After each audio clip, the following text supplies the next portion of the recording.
Hello and welcome to my channel. Hi, I'm Wendy J. Haney. Today I'm going to show you how to make a quilt block that is referred to with the place that I found it called a ribbon star block. I'm going to explain to you first how I came to this block and why we're going to do it the size we're going to do it. Chatting with a friend who wanted to do a quilt for Christmas, and I thought, you don't have a lot of time, and so maybe you want to consider using panels for this quilt. Panels are wonderful because you can pick out a panel and find one that fits the season or fits the person that you're trying to do the quilt for. So I found some in my stash, and then of course this designer did not have a quilt already designed for the use of the panels. So opened up Electric Quilt and started playing.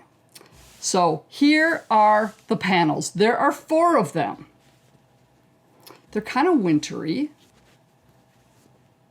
There we go.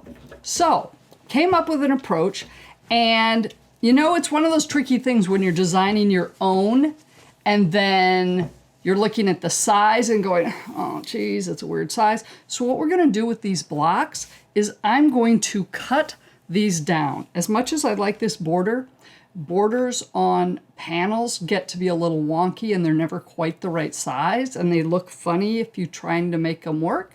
So we're trimming inside the block, and then I'm going to take some red fabric that I found in my stash and add, I think about a 1-inch border around. Therefore, these blocks are going to be, I forget how wide they're going to be, but the key thing is the width, the height is going to be 16 inches. So that means we're going to be doing a 16-inch block. I didn't want to get too busy. And make it quick. So I'm going to cut this out, create a border around it, a red border, and then over here, we're going to put a 16-inch block. It's going to be perfect. And then I can do 2 other blocks over here that are going to be 8-inch. So there you go. Now you know, how we got here and why I'm talking about doing a massive block of 16 inches. But somebody also told me once, I like it when you do bigger blocks. I don't like to work always with small squares and blocks. Okay, great. And here's the thing. There's going to be a link below for you to request a template. And in there, I will have different measurements that you need for the different size fabric you need to cut, depending if you want to do a smaller block. So this will be perfect for, let's see, 16, 12, 8, 4. Ooh, no, ain't doing 4. Anyway, so I did a sample block to see if I liked it. Pulled some fabrics out of my stash, so here is our block. I'll have to admit, I am not a fan of the colors I chose here. They just don't pop. But it's like, okay, yeah, this will work good on my panel quilt. Okay, so we're gonna do this in a 16-inch. Now, with that said, there are 2 Flying Geese in here. I prefer to use my wing clipper tool from Deb Tucker, and this tool makes 4 at a time. Yep, I know, if you're only doing 1 block, you're gonna end up with a lot of extra Flying Geese that you don't need. But check out the video link here. I have another video that shows you how to make Flying Geese a variety of ways, whether you need 1, 2, don't remember how many, but you can do what you want for Flying Geese. You might just have to refer to that video and adjust your fabric cuts needed if you're only going to do one goose. No, actually you'd need 2, but if you want to make them 1 at a time, you can do that. I need 4 of these blocks, so I'm going to make 4 at a time, and I'm going to end up doing that twice to get my blocks for my panels. Okay, then, guess what else we got? It's easy. They're half square triangles. So we've got our lights, and in this case, whatever fabric you use for your Flying Geese, we need 2 half square triangles with your background fabric, which I'm going to call my light, and your medium tone here. And we're going to need 2 half square triangles per block. Well, guess what? We're going to make this easy, and we're going to make them 2 at a time. This is a 4-inch finished block. So to make them 2 at a time, we add an inch to the squares that we start with. So in this case, that means I'm going to need 2 5-inch of my light and 2 5-inch of my medium to get these 2 blocks. Great. Guess what? All the rest of these, we've got 6. Woohoo! Another nice number. 6 half square triangles of our dark and our light.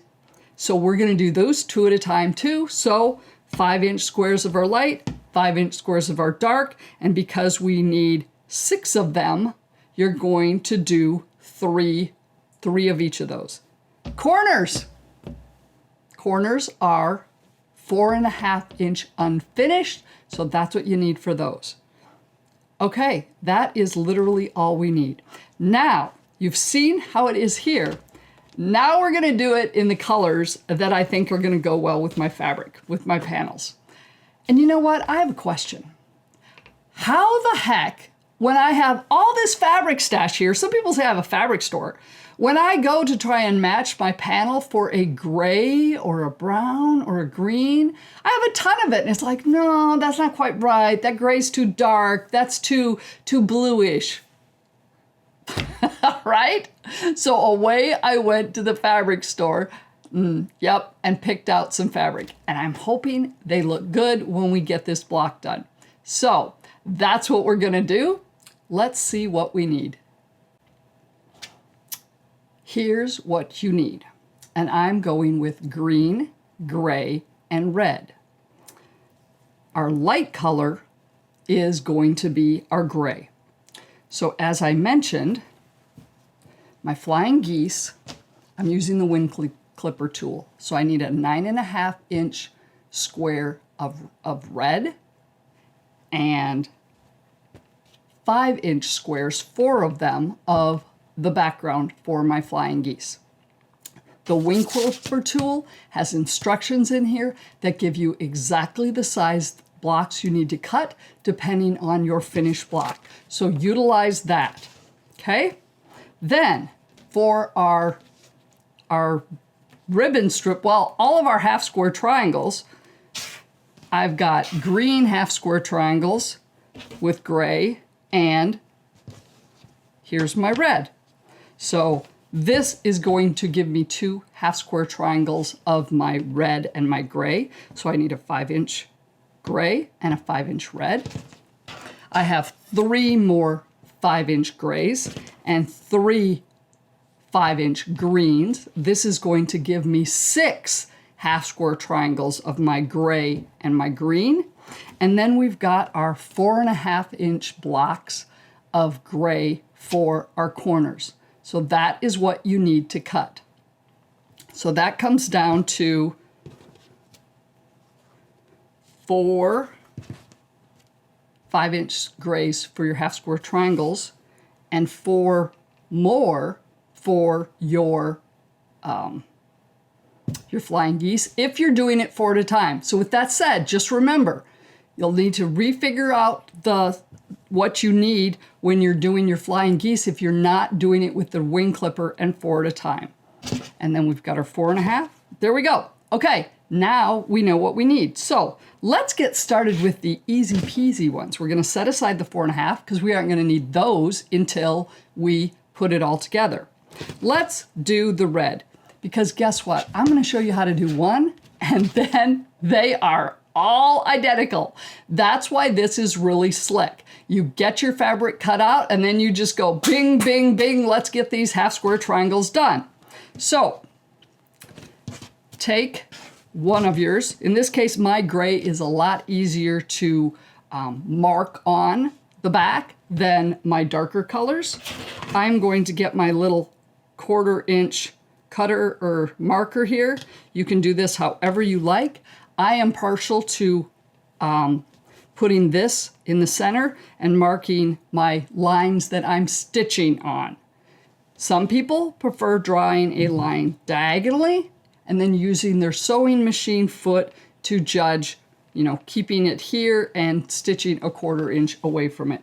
You do you, okay? And if you don't have a fancy 1/4 inch tool like this, no big deal. All you do is use your regular ruler, mark corner to corner, and then, what's the chance? Yeah, so you could mark corner to corner, then move your ruler, put your 1/4 inch line on your line you drew, and mark again. It means you're drawing 3 lines, but you know what? If that's the way it works because you don't have a specialty ruler, that's okay. So we're going to mark these. And you're going to want to hold on to this so your fabric doesn't move. And I've learned when I try and do the other side at the same time, my fabric moves. So I flip it over and hold down really firm. And in this case, I just use a good, really thin pencil for this. I'm stitching on the line so nobody's going to see it. I find my, what is this? A 0.5 mechanical pencil is very fine, and it gives me an actually finer line than a lot of the marking pencils that are chalk or markers. So that's what we do. Then, right sides together. Line everything up. I usually pin mine in the corner, and then you're going to stitch on the line. Yep, stitch on those lines. I'm going to go mark all the rest of them because you can do this. There's my red. I'm going to do the same thing with the set of my green and my gray. Get them all done, and we're ready to go. As I said, this block is going to go together fast. Okay, I have all of my half square triangles, my squares, sewn on the lines that we just drew. Now, when I do this, I set my needle just to the inside of the line I drew. You know, we're going to cut these in half, and we're going to trim them up. So that ensures I have, you know, a little room to trim up. It works well for me. And these are trimming up. As you're going to see though, we're not wasting a lot of fabric, but I find the slight trimming up makes me get a much better square when I'm done, or I should say half square triangle. Okay, now that you've got your 2 lines sewn, we're going to just cut corner to corner. A lot of times I just do this at the ironing board with my shears, and we're good to go. And I just realized I meant to keep one of my green ones pressed so I could show you how to trim it up, because you do not want to trim these up without pressing. So I am finger pressing here. And if you give me just a minute, I'm going to go press one of them. There we go. I don't like to trim without pressing. And I got ahead of myself and just was on a roll trimming up the green ones. Okay, this case, I don't use a fancy ruler. I have my Omni Guard 6.5 inch ruler, and I put the angle on the angle of my half square triangle. And then we need to trim this down to 4.5 inches. So keeping your angle on your seam there, you just scoot that around so that you have enough room to trim all the way around, including down here when we flip it, to make it a 4.5 inch square. And all of them are slightly different as to how much I get to trim. And unless I've got my seams totally kitty-ass wampus, this works just fine, and I end up with a perfect. So now we put it on the angle on the seam again. In this regards, our 4.5 inches should be exactly around the edge. The corner is my seam, and I should still have room to trim. Okay, there we go. We have a perfect 4.5 inch unfinished half square triangle. And I did my green ones, and I'm going to trim up this other red one. So 1, 2, 3, 4, 5, 6 of my gray and green, and 2 of my gray and red. Okay, we're going to set those aside, and now we're going to work on our flying geese. Remember, I'm doing 4 at a time using the wing clipper tool. It's kind of my favorite method. But there's a video here that you can go see how to make other ones. We are going to start because our flying geese, our finished flying geeses, are going to be 4 by 8. Therefore, according to the instructions that come with the ruler, we start with a 9.5-inch block of our red, and the red is my internal. So if you remember, here's our one of our flying geese. This is my red. So it's your internal, your large triangle in your flying geese. And then you've got your 4 5-inch blocks. So we're going to take our 5-inch block, and in this case, here's the important thing that it states in the instructions, that if you're just looking at the pictures, guilty, you'll miss it. They suggest you put this square in the corner about, what did they say, a 16th and whatever. Not right in the corner. You will have much better accuracy this way, I discovered, if you actually follow the rules. So we're going to put those 5-inch, 2 of them, put those 5-inch squares right sides together on your 9.5-inch block, and then once again, and this ruler is not going to be big enough. I'm going to have to get out the big ruler. Actually, what's the chance? Nope. No, I really like working with a square. This is my 12.5-inch. Oh, fiddlesticks! When you go with a big block, my normal squares for these things aren't going to work. Okay, fine. We'll go with the really long ruler that's 24 inches.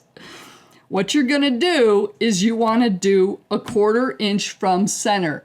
The same thing we did with our half square triangles. So in this case, I don't want to draw a single center line and then extras. So I'm going to put my 1/4 inch on my ruler, corner to corner. Yep, so my 1/4 inch on the ruler is going from corner to corner. Therefore, when I mark it,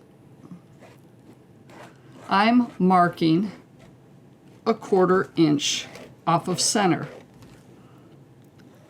Okay, and with that said, while I've got my ruler on there, I'm going to pin these so they don't move on me, okay? Then we're gonna flip it around, and and this gets a little tricky because now I've got my, my pins there that make it a little wonky. But you can make it work.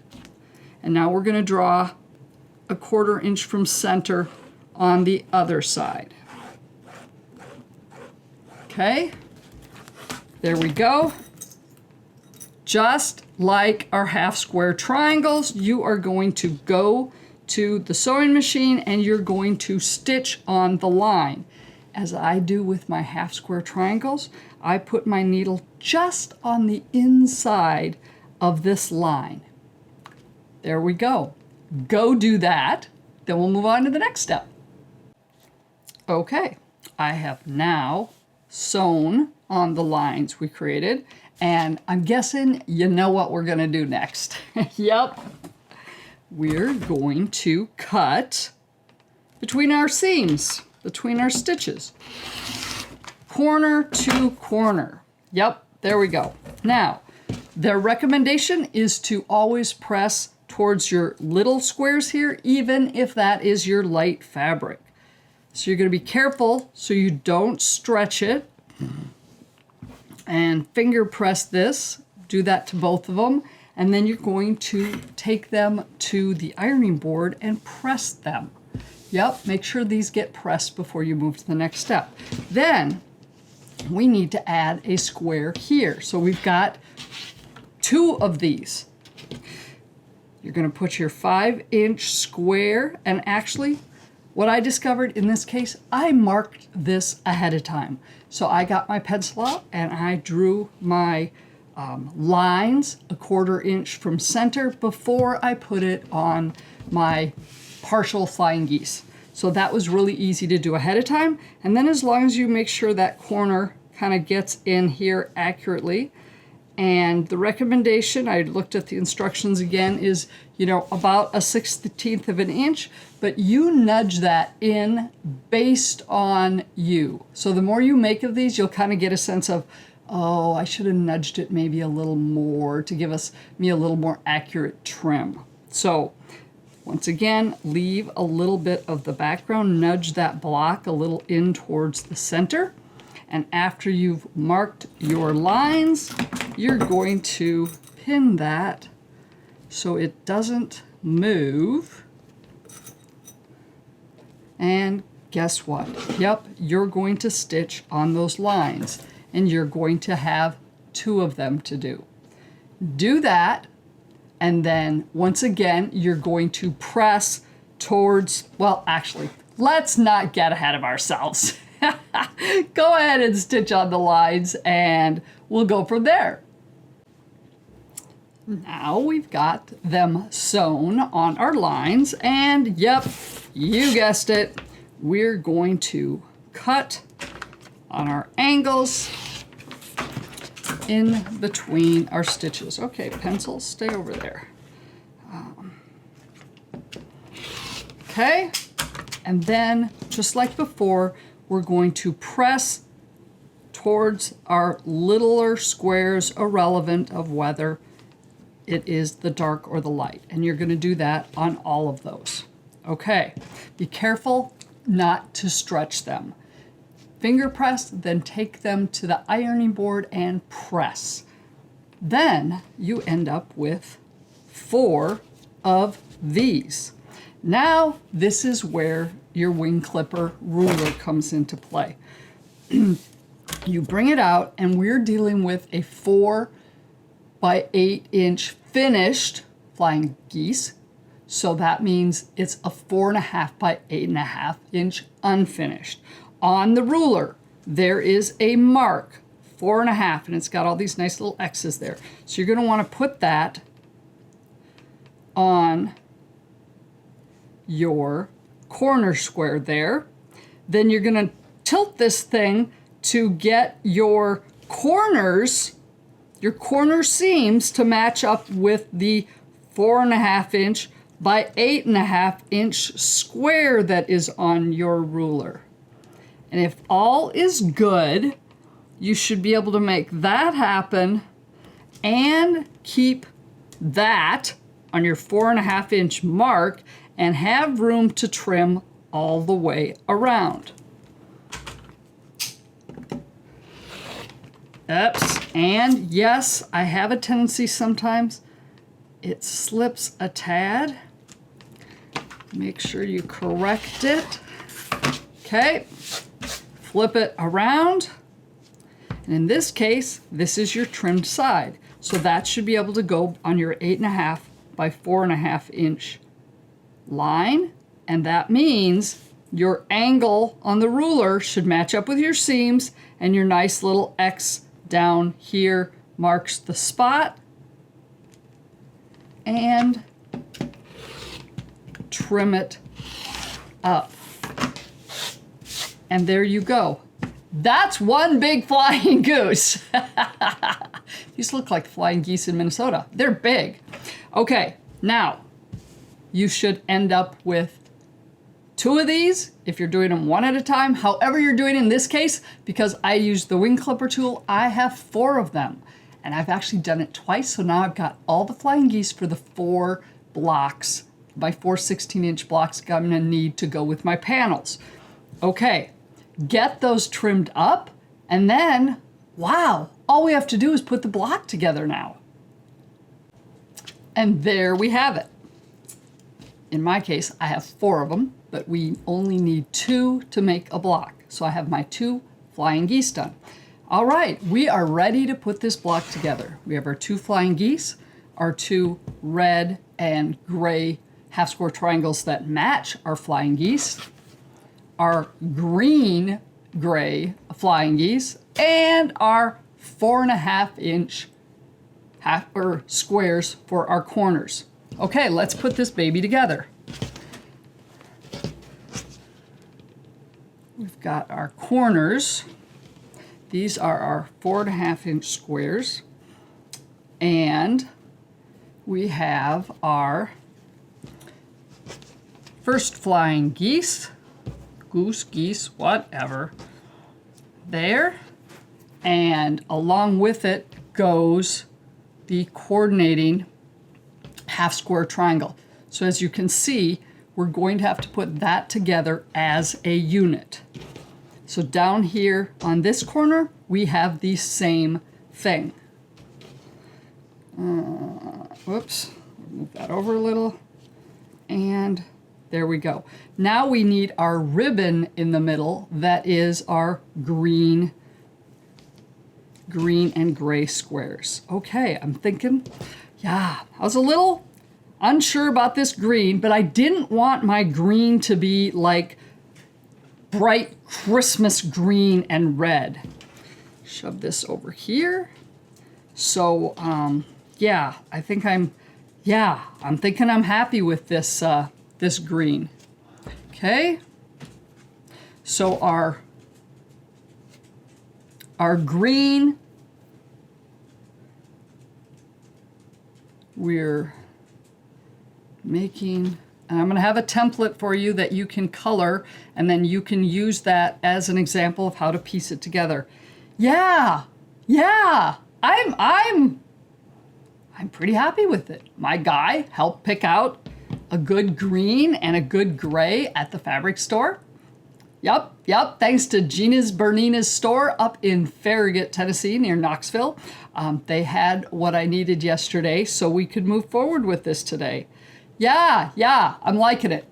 Okay, so now we're gonna put this together and we're gonna work on this. A lot of times you'll find that I'm like, okay, we're putting rows together, which I suppose technically you could do rows. You can't do columns, but you could do rows. But I think we're gonna work in squares. We're gonna put squares together. So in that case, we're gonna do these. We're gonna get our half square triangle over here. We're gonna put it there and sew our 1/4 inch. Then when you get done with that, you're gonna open it up and then you're gonna put your flying geese on top of it, okay? And stitch 1/4 inch. Therefore, we're gonna get that block done. You're gonna do the same thing up here. Open that and do that. Make sure as you're doing this, once you do this, I have a tendency, I'll go and I'll do a whole bunch of these chain together, and then you're gonna press them. Make sure when you do that, you don't do a funky thing like this and put your flying geese on it and go, well, that don't look right. You've created a new block. So be sure you're paying attention. So your reds, your medium tones go together there. And then here, for our corners here, we're going to do the same thing. And actually I like having my seam on top there. So we're going to just put all these together like this. And we're gonna take all of these to the sewing machine and get our half square triangles and our squares sewn together first. The only ones you need to worry about with your seams are these two, your green and gray ones, is because in this regards, you're going to want to nest your seams. So if you did what I did and I pressed my dark on both of those, both of these squares are gonna have the seams pressed opposite directions. The top is going this way, the bottom is the other. So therefore, you can lay these nice and neat together and get your points and get those seams nice and nested together so those corners match up when you stitch them. Okay, let's go sew all of our half square triangle squares together. Then we'll come back and add the flying geese into the mix. Then you'll have 4 squares that we'll put together. I now have all my half square triangles, my pairs, sewn together. Now, what I did was on my set, my corner sets that are going next to the flying geese, I pressed it to the corner square that has no seams. It's a lighter square, but to eliminate bulk, I pressed that way versus into the seam here. So those I already pressed. Then we can go ahead and, whichever way you want to flip it, and I'm going to mark it so I know that's the side I'm stitching. I'm going to stitch there, press those. Okay, you're ready to sew those. Okay, now these other ones I didn't press immediately. I brought them back to my table so I could position them out. What you want to do is press them, these 2 pairs, in the opposite direction.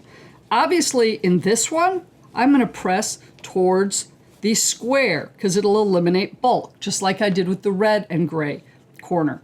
Then that means this one, you're going to press the opposite direction. And the reason why we're going to do this is that way when you put them together, your seams are going to be opposite of each other, and we can actually pinwheel them to eliminate some more bulk. So we're going this way, and this way. And I'm going to take those to the ironing board and I'm going to press them first, then come back and pin them and get them all stitched up. And then we're going to have 4 squares that we're going to put all together to make our final 16.5-inch unfinished block. Yep, this is a big block, which if you want to do something fun that looks like it has lots of little blocks in it, this goes together really fast.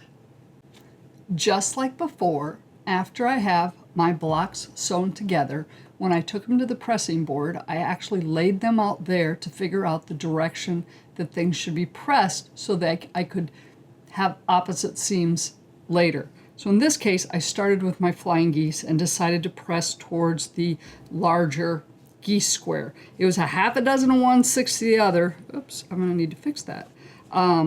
As far as my pressing, because we've got seams on both sides. But I made that choice to press towards my larger geese. Therefore, that meant these squares, I was pressing this middle seam down and this one up. Press so that you can nest seams. So now we've got our 4 squares, and yep, it is simple as putting them together. And I'm gonna have to repress that one. We're gonna do that, and we're gonna do that. And then, as you guessed it, once I get these seams sewn, I'm going to take them and lay them out and making sure that I press the opposite direction so that we can come back then and then have these 2 seams pressed opposites. So then we're gonna do this and do our final. And then my guess is hopefully we should be able to pinwheel some of these corners.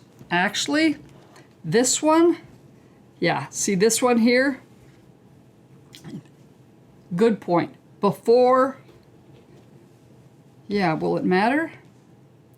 Nope, so we're doing, actually, yes.